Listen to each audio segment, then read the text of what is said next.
Avec une longueur de 30 km, une surface de 250 km² et une largeur de front de 5 km, le Perito Moreno est l'un des 3 seuls glaciers argentins à ne pas régresser et il est un des plus accessibles.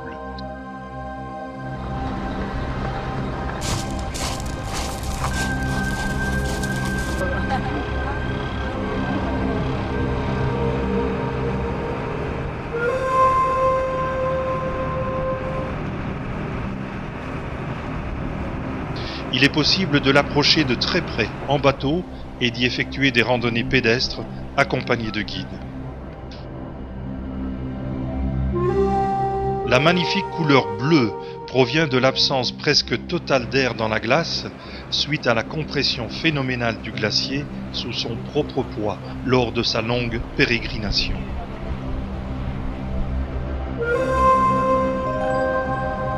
Le front du glacier, d'une hauteur de 60 à 80 mètres, se délite constamment, ce qui offre des spectacles extraordinaires de masses énormes de glace s'effondrant dans le lac.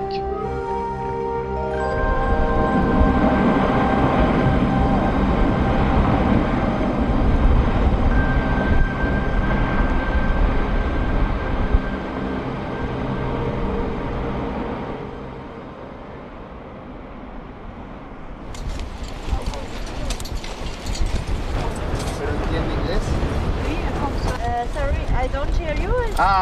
Okay. We are going to walk on the trail. The trail is marked. Nous allons marcher sur la piste en file indienne. Il y aura un autre guide à vos côtés. Ne tombez pas sur ce guide, car il vous préserve des endroits les plus dangereux. N'oubliez pas que vous avez au moins 100 mètres de glace sous vos pieds. Lorsque vous descendez, faites-le dans le sens de la pente, pliez les genoux et souriez. And go down smiling. Perfect. Great.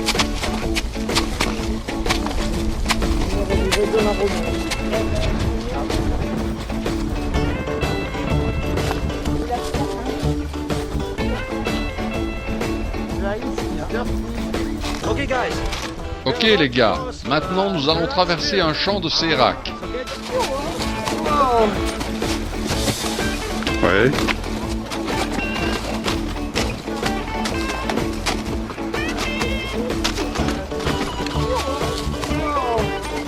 Source of water here, you can drink it. Cette eau, vous pouvez la boire. C'est l'eau la plus pure du monde. You can drink it.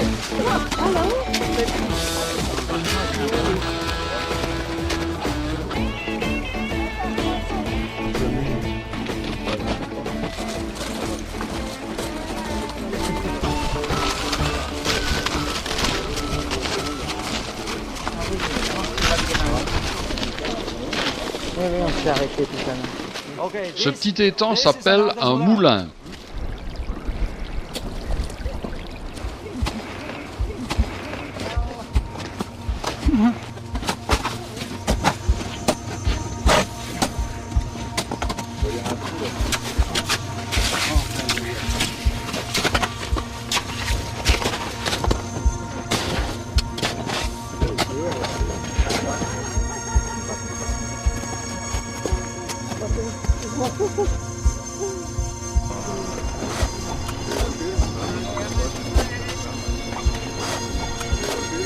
Excellent pour le genou.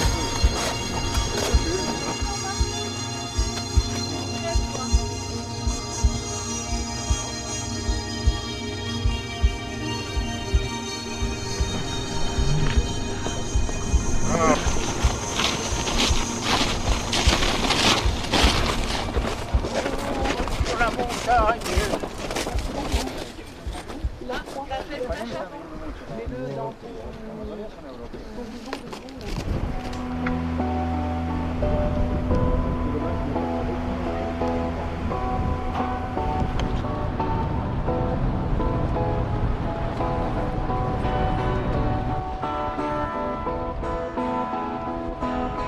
Si l'on compare le Perito Moreno au plus grand des glaciers alpins, on se rend vite compte que ces derniers sont des nains à côté du Perito.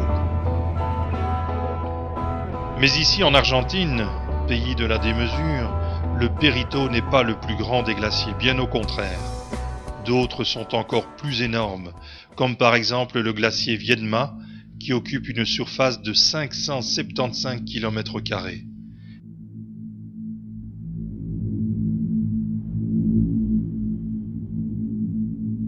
Le glacier Uppsala, qui fait 60 km de long, 1600 km² de surface, soit près de la moitié de la province de Liège et 20 km de large. Mais enfin, direz-vous, de quelles énormes montagnes proviennent tous ces glaciers ? Eh bien, ils ne proviennent pas de montagnes. Ces glaciers gigantesques sont de minuscules vomissures de glace du plus monstrueux glacier du globe terrestre, le Hielo Patagónico. Ce phénomène défie l'imagination par sa taille. Celui-ci fait 570 km de long et 60 à 80 km de large, soit 20 000 km², presque la surface de la Belgique.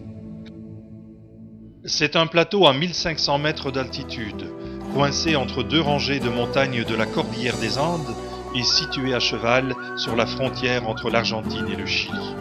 De ce monstre, qui est la troisième réserve d'eau douce du monde, après l'Antarctique et le Groenland, plus de 50 coulées de glace sont issues, dont le Perito Moreno. Bordé à l'ouest par l'océan Pacifique, le Hielo Patagónico est soumis à des vents d'une violence inouïe et à des chutes de neige quasi permanentes qui font de ce plateau un des endroits les plus inhospitaliers de la planète.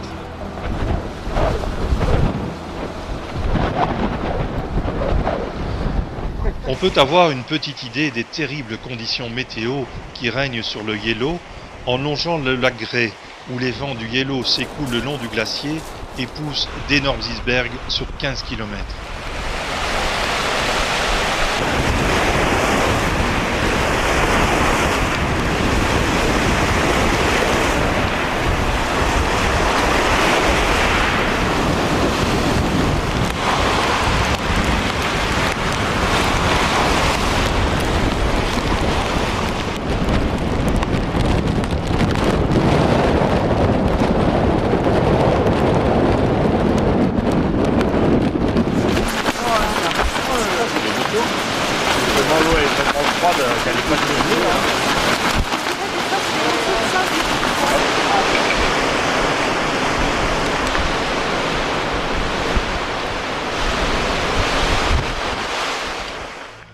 Malheureusement, ce géant est menacé par le réchauffement climatique actuel.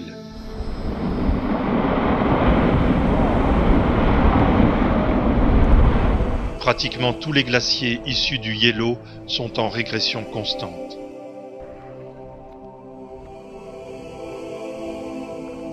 Depuis les années 20, comme l'attestent les photographies d'époque, plusieurs étendues de glace immenses ont laissé la place à des lacs.